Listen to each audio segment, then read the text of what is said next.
Sir सुबह 6:30 से हंगामा क्या था सफाई कर्मचारियों में, हंगामा शांत हो गया, वार्ता अब तक थी, क्या पूरा निष्कर्ष निकला है वार्ता में? देखिए, मेरठ नगर निगम में लगभग 3200 सफाई कर्मचारी तैनात हैं, जिसमें से लगभग 800 सफाई कर्मचारी स्थायी हैं और 2400 सफाई कर्मचारी जो हैं वो संविदा पर, आउटसोर्सिंग पर रखे हुए हैं। शासन की प्राथमिकता है और नगर निगम के प्राथमिकता कार्यों में साफ सफाई की व्यवस्था को सुदृढ़ करना आता है। प्रतिदिन मेरे द्वारा एवं समस्त संबंधित अधिकारियों द्वारा प्रातःकाल से ही निरीक्षण किए जा रहे हैं, ताकि सभी सफाई कर्मचारी अपने अपने काम पर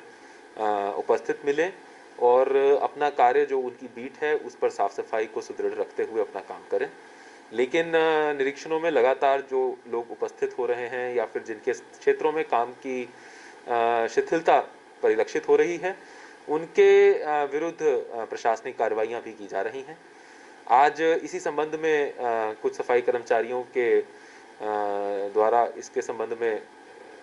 प्रदर्शन किया गया और उसके बाद हमसे वार्ता की गई। इसमें जिला प्रशासन के भी और पुलिस प्रशासन के अधिकारी भी उपस्थित थे। इन सफाई कर्मचारियों की जो भी मांगे थी उनके संबंध में वार्ता की गई, उनको सुना गया और कुछ चीज़ों पर सहमति भी दर्शाई गई, जैसे कि किसी भी प्रकार की जो आउटसोर्सिंग सफाई कर्मचारी हैं, यदि उनकी सेवा समाप्ति भी की जाती है तो उनको एक मौका दिया जाए अपना पक्ष रखने का, भी उनको एक कारण बताओ नोटिस दिया जाएगा।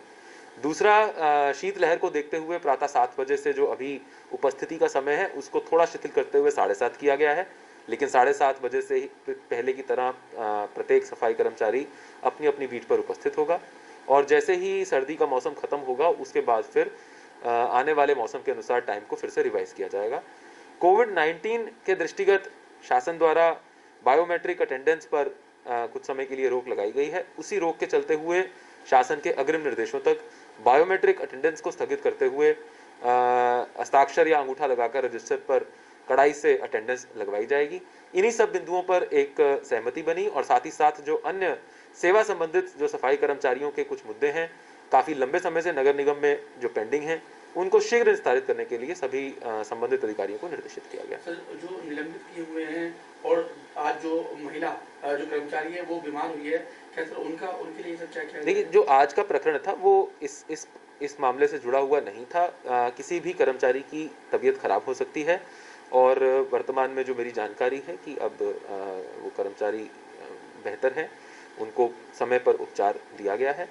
जहाँ तक रही निलंबन की बात, निलंबन एक प्रशासनिक कार्रवाई है और निलंबन के बाद सफाई कर्मचारी को अपना पक्ष रखने के लिए उसको आरोप पत्र निर्गत किया जाता है, वो अपना पक्ष रखता है और उसी के आधार पर अग्रिम कार्रवाई की जाती है।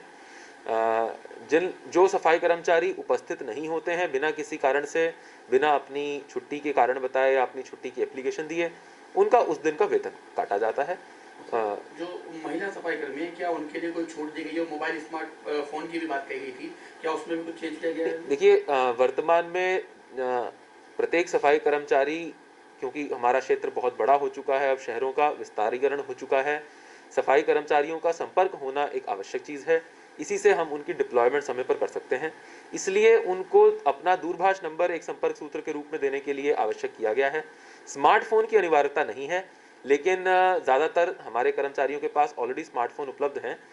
लेकिन मोबाइल नंबर जो बेसिक एक दूरभाष के लिए संपर्क सूत्र है वो अनिवार्य है, ताकि उनको अगर वो काम पे नहीं है उनसे बात की जा सके या फिर अगर उनको किसी एक स्थान से दूसरे स्थान पर भेजा जाना है तो उसके लिए उनसे वार्ता की जा सके। तो महिला सफाई कर्मचारियों समय जो 7:30 आपने बताया कि उनका समय बढ़ाया गया है कुछ, और तो उनके लिए हाजिरी स्थल और शौचालय की भी कोई व्यवस्था कराई जाएगी क्या? देखिए, वर्तमान में ये सब जो है फील्ड स्तरीय कर्मचारी हैं और कुछ स्थानों पर प्रत्येक वार्ड में हाजिरी स्थल के रूप में चिन्हित करके वहाँ पर हाजिरी लगाई जाती है। हमारे बहुत सारे सार्वजनिक शौचालय भी हैं जिनको पब्लिक भी यूज़ करती है और कोई भी अन्य व्यक्ति यूज़ कर सकता है, लेकिन जो हाजिरी स्थलों को प्रॉपर एक रूप में वहाँ पर व्यवस्था करने की बात हुई है, इस पर विचार किया जाएगा और जो भी उचित होगा वो नगर निगम के द्वारा सक्षम स्तर से स्वीकृति प्राप्त करके किया जाएगा।